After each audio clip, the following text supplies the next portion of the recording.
សួស្តីអ្នកទាំងអស់គ្នាថ្ងៃនេះដែរ admin នឹងមកបន្តសាច់រឿង Tomb of Fallen God ដែលជាភាគទី8តពីភាគមុនមកចាន់ណានគាត់រៀបនឹងចាក់ចេញពីរាជវាំងទៅហើយប៉ុន្តែគាត់ក៏ចង់ទៅជួបជាមួយព្រះនាងម្ចាស់ជាលើកចុងក្រោយពេលនោះដែរគាត់ក៏បានឃើញព្រះនាងម្ចាស់ UR ដើរទៅណាគាត់ដឹងដែរហើយមានអ្នកបម្រើស្រីនៅពីក្រោយព្រះនាងម្ចាស់ UR ហ្នឹងនាងកំពុងតែសម្ដៅទៅកន្លែងផ្ទុំរបស់ឪពុករបស់នាងចៃដន្យអីក៏បានជួបជាមួយនឹងព្រះនាងម្ចាស់ឈូយូហើយព្រះនាងម្ចាស់ឈូយូសួរទៅនាងថាមកកន្លែងហ្នឹងធ្វើអីស្មើហ្នឹងហើយព្រះនាងម្ចាស់ UR ក៏តបទៅវិញថានាងមកហ្នឹងដើម្បីជួបព្រះបិតាតែត្រូវបានព្រះនាងម្ចាស់ឈូយូប្រាប់ទៅនាងវិញថាបិតារបស់ពួកគេឥឡូវហ្នឹងកំពុងតែឈឺហើយណាមួយគាត់ហត់ងើយជាមួយនឹងការងារជាច្រើនទៀតចឹងហើយចាំថ្ងៃក្រោយចាំ UR មកជួបគាត់ទៅឥឡូវហ្នឹងគាត់ត្រូវការសម្រានព្រះនាងម្ចាស់ UR ថាអញ្ចឹងក៏បានដែរនាងគ្រាន់តែចង់យកនៅផ្កាឈូកភ្លើងឲ្យគាត់ទេព្រោះផ្កាឈូកភ្លើងហ្នឹងអាចធ្វើឲ្យគាត់ល្អប្រសើរជាងមុនពេលនោះព្រះនាងម្ចាស់ឈូយូក៏ប្រាប់ទៅនាងថាទោះបីជានាងខំយល់ចិត្តព្រះបិតាប៉ុណ្ណាក៏ដោយក៏គាត់នៅតែអត់រំសាយនៅការភ្ជាប់ពាក្យរបស់ព្រះនាងម្ចាស់ UR ជាមួយនឹងអបលិង្គកនឹងដែររួចព្រះនាងម្ចាស់ UR ក៏ប្រាប់ទៅបងស្រីនាងថាគាត់នឹងសុខចិត្តឃើញនាងរៀបការជាមួយនឹងមនុស្សខុសខើបែបហ្នឹងដែរមែនព្រះនាងម្ចាស់ឈូយូក៏តបទៅនាងវិញថាក្នុងនាមនាងជាព្រះនាងម្ចាស់ដែរនៅពេលដែលរៀបការហើយលីងកុងហ្នឹងវាមិនទៅណាចោលពីនាងទេប៉ុន្តែត្រូវបានព្រះនាងម្ចាស់ UR បដិសេធនាងថានាងអត់ស្រឡាញ់អាប៉លីងកុងហ្នឹងទេព្រះនាងម្ចាស់ឈូយូថាអូស្រឡាញ់កើតមកនៅក្នុងគ្រួសាររាជវង្សនេះគ្មានពាក្យថាស្រឡាញ់ទេព្រោះពួកគេធ្វើអីក៏ដោយគឺដើម្បីគ្រួសារមិនមែនធ្វើអីដើម្បីខ្លួនឯងទេព្រះនាងម្ចាស់ UR បានស្រែកទៅបងនាងថាបើសិនជានាងជាគាត់វិញក៏នាងអាចនិយាយពាក្យនឹងចេញបានដែរព្រោះបងស្រីរបស់នាងគឺជានារីបរិសុទ្ធចឹងហើយនារីបរិសុទ្ធគឺអត់ត្រូវការយកប្តីទេរួចក៏ត្រូវបានព្រះនាងម្ចាស់ឈូយូទះនាងមកភ្លៀងហើយនាងក៏រត់ចេញពីទីនោះទៅនៅពេលដែលពួកគេដើរចេញអស់ស្ដេចហ្នឹងគាត់ក៏បានដើរចេញពីបន្ទប់គាត់មកហើយមូលហេតុដែលគាត់អត់ចង់ឲ្យព្រះនាងម្ចាស់ UR ជួបជាមួយនឹងគាត់ដោយសារតែគាត់ហ្នឹងឈឺធ្ងន់ចឹងហើយគាត់អត់ចង់ឲ្យព្រះនាងម្ចាស់ UR បារម្ភពីគាត់ឬខ្វាយខ្វល់អីបន្ទាប់មកគាត់ក៏ប្រាប់ទៅព្រះនាងម្ចាស់ឈូយូថាឥឡូវហ្នឹងគ្រួសាររបស់អបលីងកុងកាន់តែអត់ពេញចិត្តជាមួយនឹងចាន់ណាណៃដោយសារតាចាន់ណានិងព្រះនាងម្ចាស់ UR គឺពួកគេកាន់តែចិត្តស្និទ្ធគ្នាទៅខ្លាំងឡើងព្រះនាងម្ចាស់ឈូយូក៏បានប្រាប់ទៅគាត់វិញថារឿងនឹងដែរនាងបានរៀបចំផែនការហើយនាងនឹងបញ្ជាឲ្យគេទៅសម្លាប់ចាន់ណាឥឡូវហើយនាងបាននិយាយទៀតថា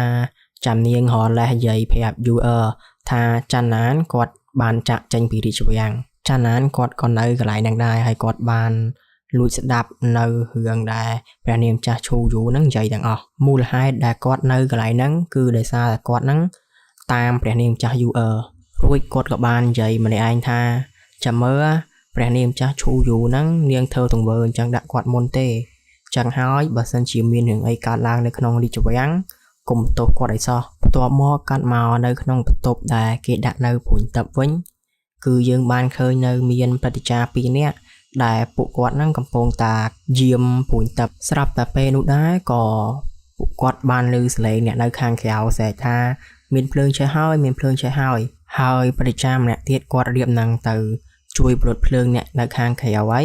ប៉ុន្តែត្រូវបានព្រឹទ្ធាចារ្យម្នាក់នោះហាមគាត់ឲ្យចេញពីកន្លែងហ្នឹងទេនៅពេលដែលពួកគាត់ទាំងពីរនាក់កំពុងតានិយាយគ្នាស្រាប់តែមានអីមួយធ្លាក់មកហើយគាត់ក៏បានហោះទៅលើដើម្បីមើលនៅពេលដែលព្រឹទ្ធាចារ្យម្នាក់ហ្នឹងគាត់ហោះទៅបាត់ស្រាប់តែចេញនៅផ្សែងជាច្រើនចូលនៅក្នុងបន្ទប់មួយហ្នឹងហើយនៅពេលដែលព្រឹទ្ធាចារ្យពាក់អាវក្រហមគាត់កំពុងតែប្រើយុទ្ធសាស្ត្រដើម្បីស្រូបផ្សែងស្រាប់តែយើងឃើញនៅចាន់ណានគាត់បានប្រើយុទ្ធសាស្ត្ររបស់គាត់ស្រូបយកព្រួញទឹកហ្នឹងទៅបាត់ទៅ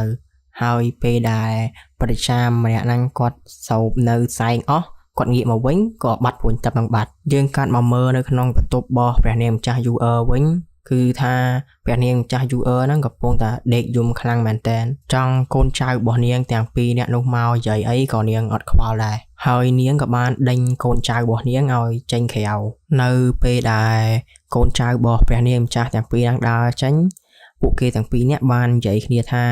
យប់ហ្នឹងគឺដល់ពេលវេលាដែលពួកគេចេញប្រតិបត្តិការព្រះនាងម្ចាស់យូអឺក៏ឮពួកគេនិយាយហើយនាងសួរទៅពួកគេថាពួកគេចង់ធ្វើអីយប់ហ្នឹងតើបងស្រីរបស់នាងហ្នឹងបានបញ្ជាពួកគេឲ្យធ្វើរឿងអីមួយមែនពួកគេទាំងពីរនាក់ក៏បានកុហកទៅព្រះនាងម្ចាស់យូអឺថាចិត្តដល់ថ្ងៃគេប្រពើពិធីខួបកំណើតរបស់បិតាព្រះនាងម្ចាស់ហើយអញ្ចឹងទៅព្រះនាងម្ចាស់ឈូយូបានបញ្ជាពួកគេឲ្យទៅហៅភ្ញៀវដែលមានកិត្តិយសនិងមានឋានៈធំព្រះនាងម្ចាស់យូអឺនាងក៏ដឹងថាពួកគេទាំងពីរហ្នឹងកំពុងតែនិយាយខកនាងដែររួចនាងក៏ប្រាប់ទៅពួកគេទាំងពីរហ្នឹងឲ្យប្រាប់ការពិតមកនាងមកថាបងស្រីរបស់នាងបញ្ជាពួកគេឲ្យធ្វើអីដោយពួកគេទាំងពីរហ្នឹងស្មោះត្រង់ជាមួយនឹងព្រះនាងម្ចាស់យូអឺពួកគេក៏សម្រេចចិត្តប្រាប់នៅការពិតទៅកាន់នាងយើងមកមើលនៅកន្លែងចាណានវិញបន្ទាប់ពីគាត់បានលួចនៅព្រួញទឹកបានសម្រេចគាត់ក៏បានរៀបចំអីវ៉ាន់ដើម្បីចាក់ចេញពីរាជវាំងរៀបនឹងបើកទ្វារចាក់ចេញហើយស្រាប់តែព្រះនាងម្ចាស់ក៏មកដល់ហើយនាងមកហ្នឹងដើម្បីប្រាប់ចាណានឲ្យចាក់ចេញពីរាជវាំងនិងនាងថែមទាំងបានរៀបចំនៅលុយកាក់ទុកឲ្យចាណានធ្វើដំណើរតាមផ្លូវទៀតនាងបាននិយាយទៅចាណានថាគឺមានអ្នកចង់សម្លាប់គាត់ចឹងហើយនាងនឹងនាំគាត់ចាក់ចេញពីរាជវាំងហ្នឹងចាណានគាត់ក៏ប្រាប់ទៅព្រះនាងម្ចាស់យូអឺហ្នឹង